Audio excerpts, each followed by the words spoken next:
my grandparents, the kindest, most loving souls you could ever meet. Their home, however, was another story entirely. A sprawling Victorian mansion, older than time itself, it sat nestled among ancient oaks, casting long, ominous shadows across the manicured lawn.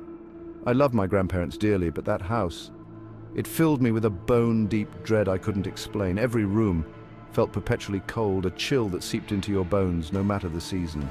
The air hung heavy, thick with the weight of unseen eyes. I always felt watched, my every move scrutinized by something lurking just beyond the veil of perception.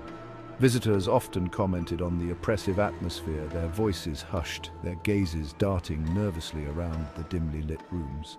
Then came the summer we were forced to confront the darkness that dwelled within those walls. My parents, caught in a whirlwind of unforeseen circumstances, had no choice but to move in with my grandparents for a month. We all tried to make the best of it, but the house had other plans. The first sign that something was deeply wrong came just a week into our stay. A series of unsettling events culminated in a night I will never forget, a night that left an indelible mark on my soul. The air hung heavy that night, thick with a suffocating humidity that seemed to press down on my chest. Sleep wouldn't come. I tossed and turned, plagued by a growing sense of unease.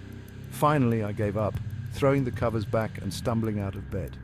I needed to get out of that room, to breathe in some fresh air, anything to break the oppressive tension that had me in its grip.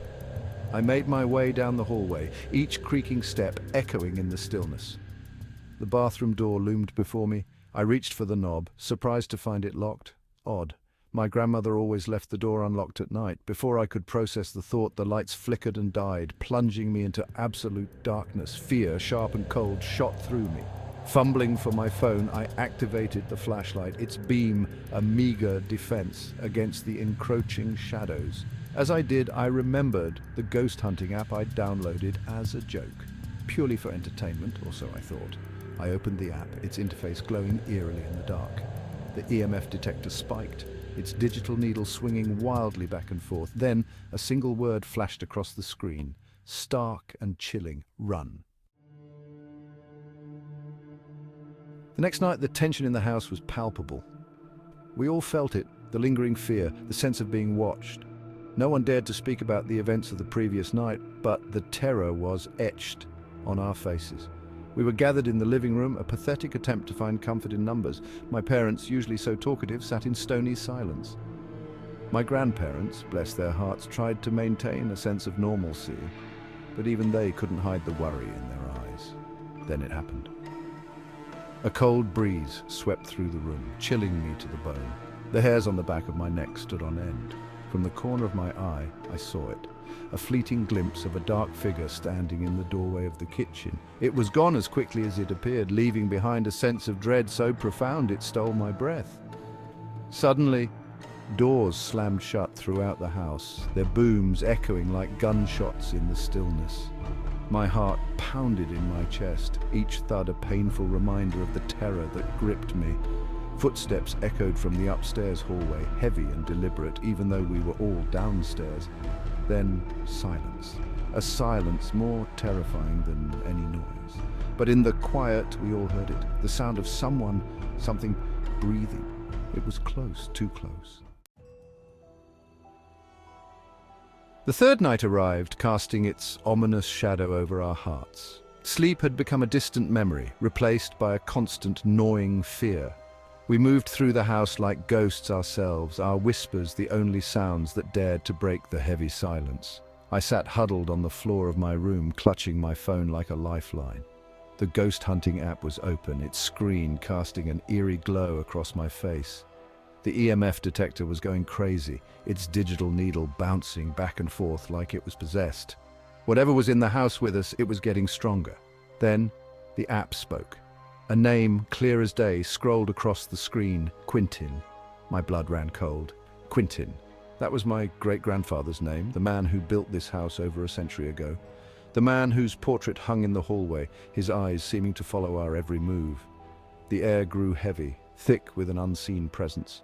The temperature plummeted, sending a shiver down my spine, but then as abruptly as it began, it stopped. The app went quiet. The EMF detector settled. The name on the screen vanished. We never experienced anything like that again.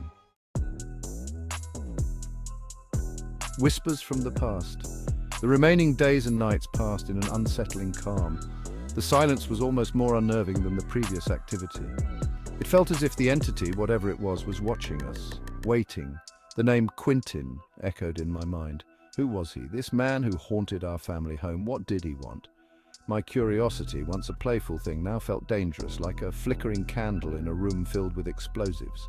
I began to research my family history, scouring old documents and faded photographs. I discovered that Quentin had been a prominent figure in the town, a wealthy businessman with a reputation for being ruthless and unforgiving. There were whispers of a scandal, a tragic accident that had befallen his wife, whispers that were quickly silenced. Some even suggested that Quentin had played a role in her demise, but nothing was ever proven. The more I unearthed, the more convinced I became that Quentin was the presence in the house. But why was he reaching out to us now? The weight of the unseen. The atmosphere in the house remained oppressive, a constant reminder of the unseen force dwelling within its walls. We tiptoed around, our voices hushed, our laughter silenced. The joy that usually filled the house was gone, replaced by a palpable tension. My grandparents, once so full of life, seemed to shrink under the weight of the unseen. They moved slowly, their faces etched with worry. They never spoke of the haunting, but I saw it in their eyes, the fear they tried so hard to conceal. My parents, practical and grounded, tried to rationalize the events. They spoke of faulty wiring, drafts, and overactive imaginations, but even they couldn't shake the feeling that something was deeply wrong. We were a family haunted not just by a ghost, but by the secrets that clung to the walls of our ancestral home. A family divided. The events of those terrifying nights created a rift in our family. My parents, understandably shaken, wanted to move out immediately. They argued that the house was unsafe, that we were all in danger. My grandparents, however, refused to leave. They had lived in that house their entire lives, raised their children within its walls. This was their home, they insisted, and they weren't afraid of a few bumps in the night. I was torn. I loved my grandparents dearly, but the fear that clung to me was suffocating. I understood my parents' concerns, their desire to protect us. Yet I couldn't help but feel a sense of loyalty to my grandparents, a responsibility to stand by them. The house had become a battleground, our love and loyalty tested by the unseen forces that dwelled within its walls. The final decision. The decision, in the end, was made for us. My grandmother, her health already fragile, suffered a fall in the house. While not directly related to the paranormal activity, the incident served as a wake-up call for everyone. My parents, their patience worn thin, put their foot down. The house was simply too dangerous for my grandparents to live in alone. Reluctantly, my grandparents agreed to move. The news spread through the family like wildfire. Relief warred with sadness as we packed boxes, each item a tangible reminder of a life lived, a history etched into the very fabric of the house. As we worked, I couldn't shake the feeling that we were not alone. I felt eyes on me, following my every move. The air crackled with an unseen energy, a silent farewell from the entity that had haunted this house for so long, leaving the past behind. The day we finally moved my grandparents out of the house was bittersweet. We watched as the moving truck pulled away, taking with it a lifetime of memories, both good and bad. The house stood silent, its windows dark and empty. It felt smaller somehow, as if the life had been drained from it. As we drove away, I couldn't help but look back, a shiver running down my spine. We never spoke of the haunting again. It was a chapter in our lives we were all eager to close, a shared experience that bound us together in a way nothing else could. Life moved on. My grandparents settled into their new home, their laughter returning, the fear fading from their eyes. The house was sold, the new owners blissfully unaware of the darkness that lingered within its walls. A lingering unease. Despite the passage of time, the memory of that house, of the terror we experienced, continues to haunt me. I can still feel the oppressive atmosphere, the sense of being watched. I often wonder about Quentin, the man who built the house, the name that flashed across my phone screen. Was he trying to warn us, or was he seeking something from us, something he couldn't find peace without?